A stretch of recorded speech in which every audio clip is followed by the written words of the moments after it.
है सांप्रदायिकता? कहां से आई सांप्रदायिकता? किसके सहारे मिल रहा है सांप्रदायिकता को बढ़ावा? कौन है सांप्रदायिकता का मसीहा? कलंक है सांप्रदायिकता या सियासत का सबसे बड़ा अस्त्र? सांप्रदायिकता धर्मनिरपेक्षता का विलोप। शाब्दिक अर्थों पर जाएं तो मतलब हुआ किसी विशेष प्रकार की संस्कृति और धर्म को दूसरों पर आरोपित करने की भावना, या धर्म या फिर संस्कृति के आधार पर पक्षपातपूर्ण व्यवहार करने की क्रिया सांप्रदायिकता है। सांप्रदायिकता समाज में वैमनस्य उत्पन्न करती है और एकता को नष्ट करती है। सांप्रदायिकता के कारण समाज को दंगे और विभाजन जैसे कुपरिणामों को भुगतना पड़ता है। सांप्रदायिकता सामाजिक सद्भावना के लिए घातक है। शाब्दिक अर्थ समझ आते ही ये भी समझ आ जाता है कि सांप्रदायिकता बेहद खतरनाक है, इतना खतरनाक जो इंसान व देश को बर्बाद करने में सक्षम है। साम्राज्यवादी ताकतें गरीब देशों पर या एक देश दूसरे देश पर अधिकार करने या उसको कमजोर करने की नियत से सांप्रदायिकता फैलाते हैं, पर यहाँ तो बात एक ही देश की है और देशभक्त देशवासियों की। भारत, धर्मनिरपेक्ष भारत, जिसकी डालियां धर्मनिरपेक्षता के फल से लदी हुई हैं, लेकिन शायद जड़ों में गहराई तक सांप्रदायिकता की पैंठ है। बयानों में धर्मनिरपेक्षता का हवाला देने वाले सियासतदान खेलते हैं सांप्रदायिकता का खेल। कभी सांप्रदायिकता का आरोप झेलने वाला सांप्रदायिकता से परहेज करने की नसीहत देता है तो उसका विरोधी अपने कार्ड को दूसरे के हाथों में जाता कैसे देख सकता है। सांप्रदायिक ताकतों को रोकने के नाम पर चला जाता है सांप्रदायिकता का दांव, तो किसी को अचानक भ्रष्टाचार से भी बड़ा नजर आने लगता है सांप्रदायिकता का दैत्य। आखिर चुनाव के वक्त ही सांप्रदायिकता बनाम धर्मनिरपेक्षता का कार्ड क्यों खेला जाता है? क्यों दी जाती है सांप्रदायिकता की दुहाई? कौन देता है सांप्रदायिकता को बढ़ावा और कौन है सांप्रदायिकता का वास्तविक अभिभावक? जिया न्यूज ब्यूरो। बहुत खुश हूँ जो भी वर्डिक्ट आया है उससे, और इनमें आभारी।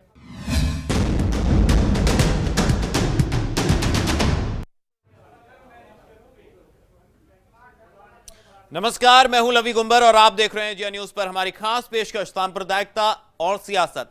सांप्रदायिकता किसी भी देश के लिए खतरनाक है, लेकिन चुनाव के वक्त भारत में इसका बोलबाला नजर आता है। हिंदुस्तान जैसे धर्मनिरपेक्ष देश में राजनेता सांप्रदायिकता का हवाला देते हुए वोट मांगते हैं। कमोबेश सभी पार्टियां सांप्रदायिकता का कार्ड खेलती हैं, खासकर वो पार्टियां वो समुदाय विशेष की राजनीति में दिलचस्पी रखती हैं, जो समुदाय विशेष के नाम पर वोट मांगती हैं। ध्रुवीकरण की राजनीति के लिए ऐसा कई बार हो चुका है और लोकसभा चुनाव में भी ऐसा ही होता दिख रहा है। या ये कह सकते हैं कि इस लोकसभा चुनाव में भी सांप्रदायिकता बनाम धर्मनिरपेक्षता का स्वांग रचा जा रहा है।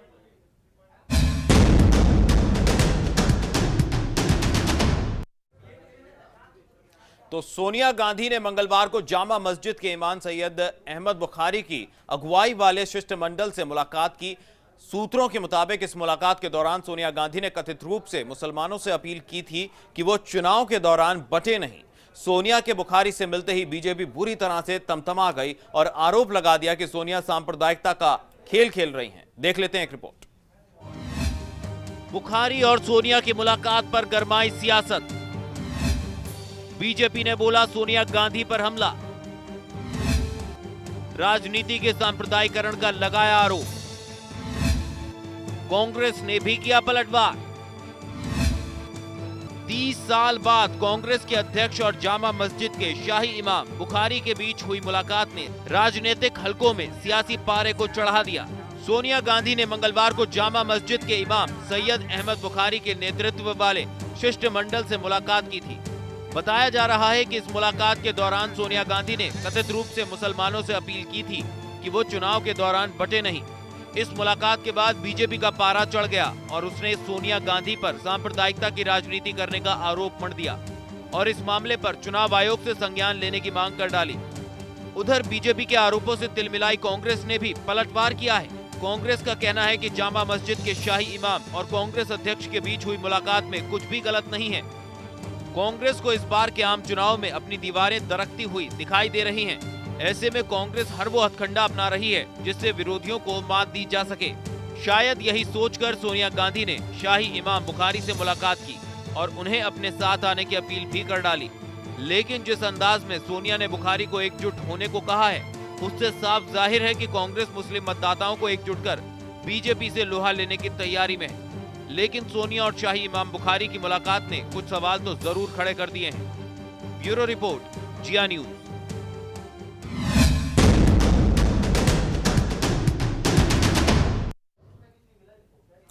जी हां, मुद्दा बड़ा है और इस मुद्दे पर चर्चा भी बड़ी होगी, लेकिन पहले दो खास मेहमान इस चर्चा में हमारे साथ जुड़ रहे हैं। उनका परिचय आपसे करा देते हैं। दो खास मेहमान हैं, देवेंद्र पटेल, कांग्रेस के नेता हमारे साथ जुड़े हुए हैं, उनसे आपका परिचय करा देते हैं। देवेंद्र जी, बहुत बहुत स्वागत है आपका जिया न्यूज पर। इसके साथ साथ स्टूडियो में हमारे साथ मौजूद हैं प्रोफेसर, जामिया के प्रोफेसर IM खान, जो इस्लामिक स्टडीज के प्रोफेसर हैं। बहुत बहुत स्वागत है आपका भी। तो आप दोनों से चर्चा को शुरू करेंगे। सबसे पहले रुख करेंगे यहाँ पर कांग्रेस नेता का। आपसे जानना चाहेंगे देवेंद्र जी कि क्या मुद्दों का अभाव पड़ गया है देश में, जो इस तरह की राजनीति अब इस्तेमाल की जा रही है, क्योंकि कोई नई बात नहीं है, लेकिन चुनाव से ठीक पहले सांप्रदायिकता का कार्ड खेला जाता है। इस तरह के आरोप लग रहे हैं अब कांग्रेस पे, क्या कहेंगे? आरोप बिल्कुल निराधार हैं और ये जो कोई मुद्दा नहीं है, मुद्दा बनाया जा रहा है राजनीतिक रूप से। अगर शिष्टमंडल कांग्रेस प्रेसिडेंट से मिलता है तो एक औपचारिक मुलाकात है, इसमें कहीं राजनीति का मुद्दा बनाना कोई प्रश्न ही नहीं उठता। ये तो विरोधियों की और मीडिया इसको आप इशू बना रहे हैं, इसलिए चर्चा हो रही है, नहीं तो जी। देवेंद्र जी, कोड ऑफ कंडक्ट लागू हो चुका है, चुनाव बेहद करीब है, ऐसे में इस मुलाकात के सियासी मायने निकाले जाएंगे और निकाले जा रहे हैं। विपक्ष आरोप लगा रहा है, अब किस तरीके से बचाव करेंगे आप?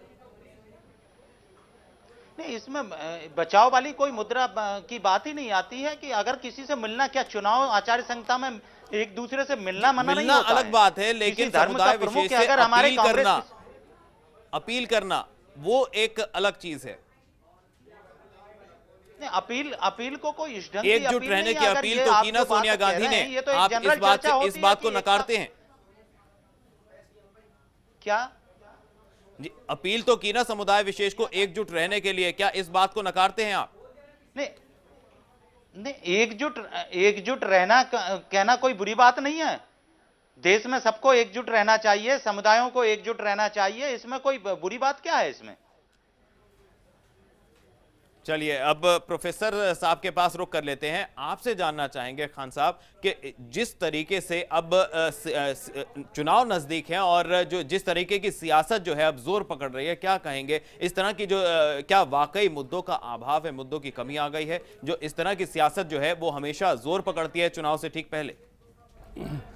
देखिए, ऐसा है कि जब भी इलेक्शन करीब आते हैं तो हम देखते हैं कि जो असल इश्यूज़ हैं हमारे देश में, गरीबी क्या है, तालीम का मसला है, या इस तरह की और दूसरी चीज़ें, करप्शन का मसला है, ये सब पीछे रह जाते हैं। और मैं समझता हूँ कि इसमें एक पार्टी का मसला नहीं है, इसमें सब पार्टियों का हाल एक सही है, एक तरह ही की सब पार्टियां हैं। और एक पार्टी को निशाना नहीं बना रहे, यहाँ पे हमारा मकसद ये है कि चुनाव से ठीक पहले तमाम राजनीतिक दलों को समुदाय विशेष की याद क्यों आती है? क्या चुनाव से पहले ही क्यों याद आती है? मैं आपको बताऊं, इसीलिए कि उन्हें, चूंकि किसी भी पार्टी के पास कोई ऐसी उपलब्धि नहीं है जिसकी बेस पर वो कुछ वोट मांगे, लिहाजा उन्हें फिर उस वक्त धर्म भी याद आता है, उन्हें जात पात भी याद आती है, उसे बिरादरी भी याद आती है, इलाका क्षेत्र भी याद आता है, क्षेत्रवाद भी इसी वक्त आता है। तो मैं समझता हूं कि जो एक हालत पार्टी सबकी है वही कांग्रेस की भी है। कांग्रेस का मेरी नज़र में अगर वो इमाम बुखारी साहब से मिली है तो इसमें कोई परेशानी की बात नहीं है। कल अगर वहाँ बनारस के अंदर हम देखते हैं कि मोदी साहब हैं या केजरीवाल साहब हैं या कोई और कांग्रेस के लीडर या समाजवादी के लीडर वहाँ भी महंतों से मिल रहे हैं, उनके मंदिरों में जा रहे हैं, उनसे टीका लगवा रहे हैं, तो इसमें अगर वहाँ टीका लगवा के आएँ तो कोई परेशानी नहीं होती है, लेकिन अगर वो अहमद बुखारी से मिल रहे हैं तो बड़ी परेशानी हो रही है बीजेपी को। बिल्कुल, एक वक्त वो भी था जब मोदी ने टोपी पहनने से इनकार कर दिया था, लेकिन अब चुनाव नजदीक है और महफिलों में बुरखे वाले और टोपियों वाले होने चाहिए। तो खुद बीजेपी को भी देखना चाहिए कि बीजेपी किस दौराहे पे खड़ी हुई है। तो इसमें मैं समझता हूँ सोनिया गांधी ने अगर बात की, और फिर देखिए सोनिया गांधी हो या बीजेपी हो या समाजवादी हो, कोई भी पार्टी हो, उसके लीडर देश के हर सिटीजन से उन्हें मिलने का हक है, और वो किसी भी मजहब का हो सकता है, किसी भी पार्टी का हो सकता है। हाँ, अगर उस सिलसिले में उनकी कोई ऐसी वार्तालाप हुई हो कि जिसमें हमें ये लग रहा हो कि इससे टकराने की महसूस हो रही हो, आवाम के अंदर पब्लिक को बांटने की बात हो रही हो, तो उस पर हम ऑब्जेक्शन कर सकते हैं। लेकिन अगर कोई अपनी पार्टी के लिए वोट मांग रहा हो, लेकिन इस तरह की ही आरोप लगा रहा है विपक्ष के इस मुलाकात के जो है सियासी मायने निकाले जा रहे हैं। ये कहा जा रहा है कि सोनिया गांधी ने, क्योंकि अब जो है जमीन खिसकती नजर आ रही है इस इलेक्शन में, तमाम एग्जिट जो सर्वेज हैं वो इस बात की तस्दीक कर रहे हैं कि एंटी लहर चल रही है कांग्रेस के खिलाफ, इसलिए ये मुलाकात जो है इसलिए की गई है कि कहीं ना कहीं बीजेपी को नुकसान पहुंचाया जाए। क्या लगता है कि मॉडल कोड ऑफ कंडक्ट यहां पर जारी हो चुका है, इससे क्या वाकई नुकसान पहुंचेगा? इसे मॉडल कोड ऑफ कंडक्ट का इसमें सवाल ही नहीं आता, इसलिए कि कांग्रेस हो चाहे बीजेपी हो, सब अपनी सी पूरी कोशिश कर रहे हैं। जो लोग जिनकी पूरी वफादारियां एक पार्टी के साथ थी, वो रातों रात बदल जाते हैं, दूसरी पार्टी में चले जाते हैं। वहाँ कोड ऑफ कंडक्ट कहाँ चला जाता है? ज़िंदगी भर गालियाँ बकते रहे एक पार्टी में रह के दूसरी पार्टी को, और रातों रात टिकट न मिलने की वजह से दूसरी पार्टी में जाके उसकी वफादारी का हल्फ ले लेते हैं। तो इसमें कोई परेशानी की बात नहीं है और सब पार्टियों को हक है, इसमें कोई सिलसिला ऐसा नहीं है। और मुझे लगता है जिसने जो इल्ज़ाम लगा रहे हैं शायद वो उस वार्तालाप में थे थोड़ी, वार्तालाप में होते तो वो ये कहते कि साहब इन्होंने ये कॉम्युनल फीलिंग फैलाने की कोशिश की है।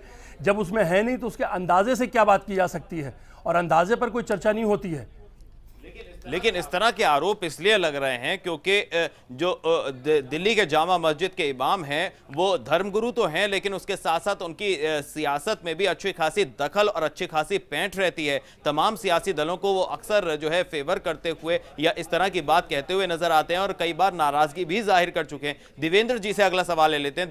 देवेंद्र जी, इस तरह के आरोप लगा रहा है विपक्ष, क्या कहेंगे आप, किस तरीके से बचाव करेंगे? क्योंकि ये जो मुलाकात है इसके सियासी मायने ज्यादा निकाले जा रहे हैं। ये विपक्ष की कुंठित मानसिकता है। अगर नितिन गडकरी राज ठाकरे से मिलने जाते हैं, और इससे पहले इंदिरा गांधी ने भी अपने वक्त में इस तरह की पहल की थी और मुलाकात की थी, और अब 30 साल के बाद अचानक कांग्रेस ने सीधा यहां पर बात की है। नहीं, ये बात हमारे मेहमान जवाब ना दे सके। रफी साहब, अगर मैं बात करूं, समय है, इलेक्शन के समय में आपके पास भी आऊं जी। इलेक्शन के समय में एक दूसरे से मिलना ये कोई गुनाह नहीं है, इसमें कोई सांप्रदायिकता नहीं है। अगर ये विपक्ष इस बात को कह रहा है तो विपक्ष से ये भी पूछा जाए कि नितिन गडकरी जाके राज ठाकरे से मिलते हैं, राज ठाकरे पूरे महाराष्ट्र में किस तरह के बयान देते हैं? क्या ये सियासत नहीं है? कांग्रेस ने कभी इसका आरोप नहीं लगाया। इस तरह की कुंठित मानसिकता लेकर राजनीति में रहना उचित नहीं है। ये चुनाव का समय है, एक दूसरे से मिलो। सांप्रदायिक सद्भाव अगर कोई बिगाड़ रहा हो तब तो बात बनती है। अगर मिलना, आपस में चर्चा करना, ये कोई सांप्रदायिक सद्भावना के खिलाफ नहीं है। जी खान साहब, आप कुछ कह रहे था कि अगर सोनिया गांधी अहमद बुखारी साहब से मिल ली तो बीजेपी को परेशानी हो रही है, लेकिन गुजरात के अंदर बीजेपी के स्टेज से जब बड़े बड़े दाढ़ी वाले और टोपी लगा के मौलाना वहाँ के बीजेपी की सिफारिश करते होते हैं इलेक्शन में, तो उस वक्त बीजेपी को परेशानी नहीं होती। अगर आपको माइनॉरिटी से इतनी ही तकलीफ है कि कांग्रेस क्यों मिल रही है मुसलमानों से इतनी ही नफरत है, तो फिर आप अपने स्टेज को मुसलमानों से शेयर क्यों कराते हैं? आप भी तो यही चाहते हैं कि आप मुसलमान दिखाएं माइनॉरिटी को कि देखिए मुसलमान दाढ़ी वाले, टोपी वाले, बुर्के वाली औरतें हमारे साथ हैं। तो आप पहले अपने आप को भी तो देखिए। अगर मिल रही हैं तो मिलने दीजिए, आपसे मिला चाहे आप मिलिए, कोई मना थोड़ी। आप भी जाइए, जिनके जवाब जो है तलाशने। मुद्दा गंभीर है और विकास के मुद्दे पर या और कौन कौन से मुद्दे हो सकते हैं जिन पर वोटिंग होनी चाहिए, और सांप्रदायिकता कितना खतरनाक मुद्दा है और कितनी बड़ी जो है सियासत को लेकर कितनी बड़े यहाँ पर इसको कहा जाए कि सियासत से जुड़ा हुआ कितना बड़ा सवाल है, इस पर भी चर्चा करेंगे। फिलहाल वक्त तो चला एक छोटे से ब्रेक का, कहीं जाइएगा मत, आप देखते रहिए जिया न्यूज़।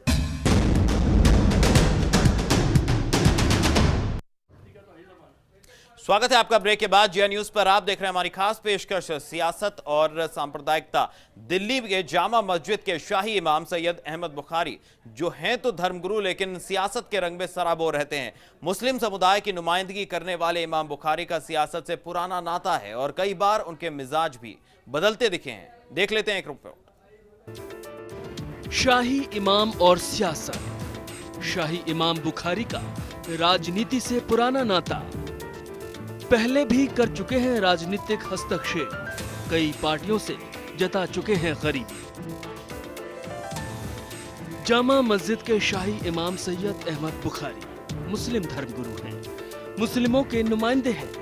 इनका काम है मजहब की सेवा करना, लेकिन शाही इमाम इससे अलग नजर आते हैं।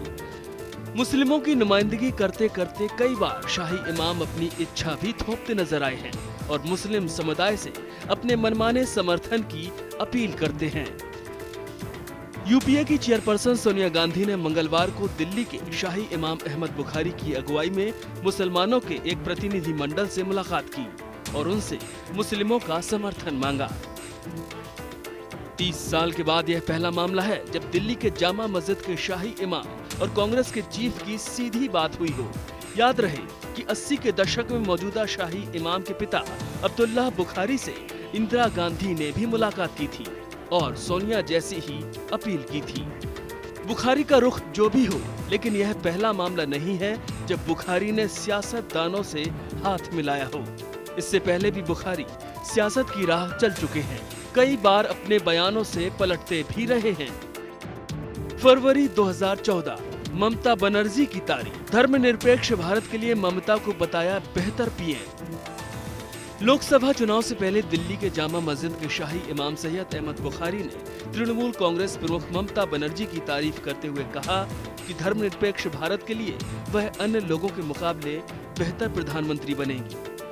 बाकायदा पश्चिम बंगाल में प्रतिनिधि मंडल भी गया। 12 मार्च में दिल्ली में होने वाली ममता की रैली में हाजिर रहने का वचन भी दिया, लेकिन बाद में उनका मन बदल गया। मई 2013 लोकसभा चुनाव में बसपा के करीब आए बुखारी, मायावती को बताया बेहतर हुक्मरान। मार्च 2013 बुखारी ने समाजवादी पार्टी से तोड़ा रिश्ता। विधानसभा चुनाव में सपा को जिताने की थी अपील। बुखारी ने समाजवादी पार्टी के खिलाफ नाराजगी जताते हुए कहा कि उत्तर प्रदेश में एसपी सरकार का 1 साल पूरा हो चुका है और मुसलमानों के कल्याण के लिए कुछ नहीं किया गया है। मुजफ्फरनगर दंगों को आधार बनाया। अगस्त 2012 आजम से नाराज, अखिलेश से निराश बुखारी। जनवरी 2012 सपा के करीब थे बुखारी। बुखारी ने किया था ऐलान, यूपी में सपा को दें वोट। बुखारी और सोनिया की मुलाकात के मायने साफ हैं, लेकिन क्या इस तरह वोट करने की अपील करना सांप्रदायिक नहीं है? और अगर है तो अब देखना होगा कि चुनाव आयोग इस पर क्या कार्रवाई करता है। जिया न्यूज ब्यूरो।